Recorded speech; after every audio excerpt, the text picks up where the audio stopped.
नमस्कार, गुलमोहर किचनमध्ये आपलं स्वागत आहे। तुम्हाला पाकातले लाडू जर जमत नसेल तर हा व्हिडिओ स्किप न करता पूर्ण पहा आणि आवडल्यास एक लाईक आणि सबस्क्राईब करायला मात्र विसरू नका। इथे एकदम मस्त असे हे लाडू होतात आणि अगदी सहजरित्या कोणीही बनवू शकेल आणि तोंडात टाकताच हा लाडू विरघळला जातो। तर आता इथे कोणतीही एक वाटी घ्यायची आहे आणि तिच्याच मापाने 2 वाट्या बारीक रवा घ्यायचा आहे आणि त्याच वाटीने अर्धा वाटी हे साजूक तूप घ्यायचं आहे।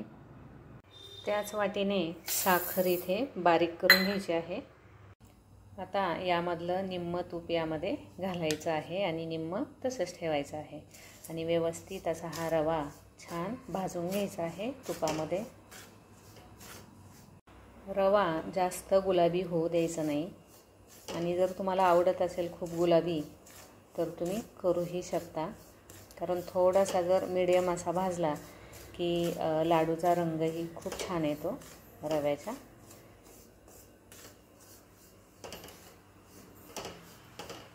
इथे मस्त असा हा रवा भाजून झालेला आहे आणि आता इथे गॅस हा मी बंद केलेला आहे। आता रवा थोडासा असा हलवत राहायचा आहे, नाहीतर मग रवा हा खाली कढईला लागू शकतो। रवा गरम असतानाच त्यामध्ये आता ही केलेली सर्व पिठी साखर टाकून घ्यायची आहे।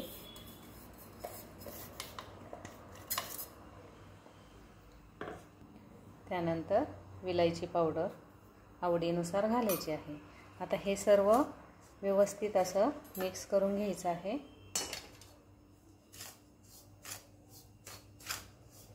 आता 2 वाट्या बारीक रवा इथे घेतलेला होता आणि त्यासाठी मी 1 वाटी साखर घेतलेली आहे।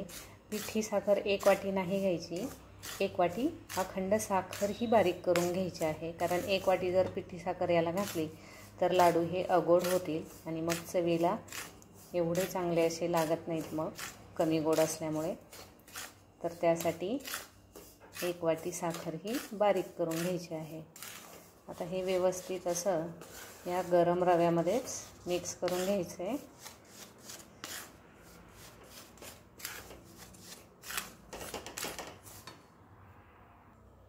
आणि यामध्ये थोडासा हा रवा असा गोळा करायचा आणि थोडासा असा दाबून ठेवायचा आहे या प्रकारे।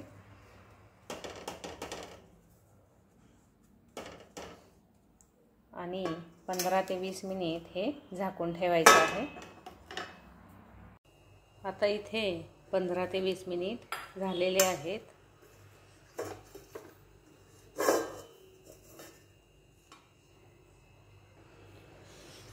आणि आता हे सर्व आता हलवून घ्यायचं आहे।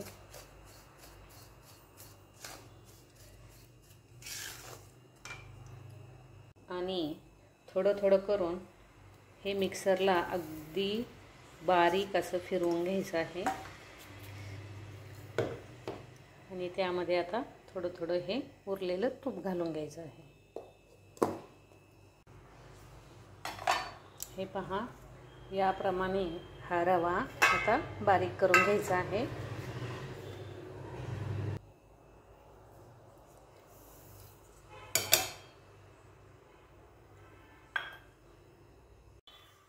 आता हे सर्व मिक्सरमधून काढल्यानंतर त्याच कढईमध्ये घालायचं आहे आणि व्यवस्थित असं हे हाताने एकजीव असं करून घ्यायचं आहे।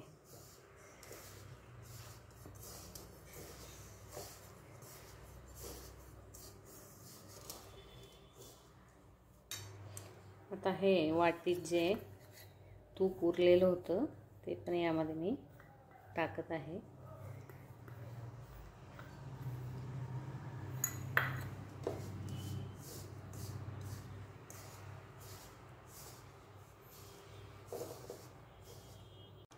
आता हे जे मिश्रण आहे ते असं एकत्र केल्यानंतर असं हातात घ्यायचं आहे आणि हे पहा, हे असं व्यवस्थित असं चुरगळून घ्यायचं आहे, म्हणजे त्याला जे टाकलेलं आपण तूप असतं की नाही ते असं थोडंसं बाहेर येतं, थोडं रिलीज होतं आणि मग त्याच्यामुळे लाडू बांधायला सोपे जातात। आता तुम्ही जर मिक्सरमधून हे काढल्यानंतर खूप तुम्हाला असं कोरडं वाटत असेल तर एखादा चमचा तूप तुम्ही यामध्ये ॲड करू शकता नंतर, पण गरज लागत नाही.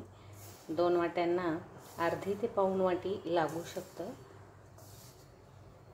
हे पहा, एकदम छान असं मी असं चुरगळून घेतलेलं आहे. म्हणजे व्यवस्थित असा आता लाडू बांधता येईल. आता यामध्ये तुम्ही आवडीनुसार ड्रायफ्रूट्स टाकू शकता, पण ड्रायफ्रूट्स जे आहेत ते थोडेसे तळून घ्या, म्हणजे त्याला वास येत नाही. नुसती विलायची टाकून सुद्धा खूप छान असे हे लाडू चवीला लागतात.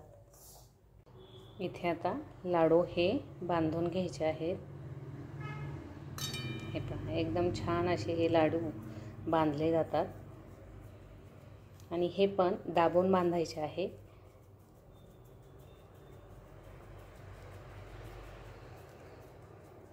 हे पहा, याप्रमाणे. आणि लाडू तयार झाल्यानंतर थोडासा आता हातावर असा गोल गोल फिरवायचा आहे, म्हणजे लाडूला छान अशी चकाकी येते.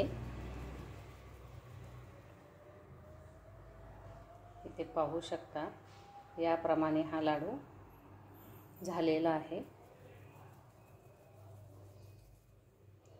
याचप्रमाणे सर्व लाडू हे बांधून घ्यायचे आहे छोट्या मोठ्या साईजमध्ये. इथे सर्व लाडू हे तयार झालेले आहे. तुम्ही पाहू शकता, एकदम छान असे वळून झालेले आहेत.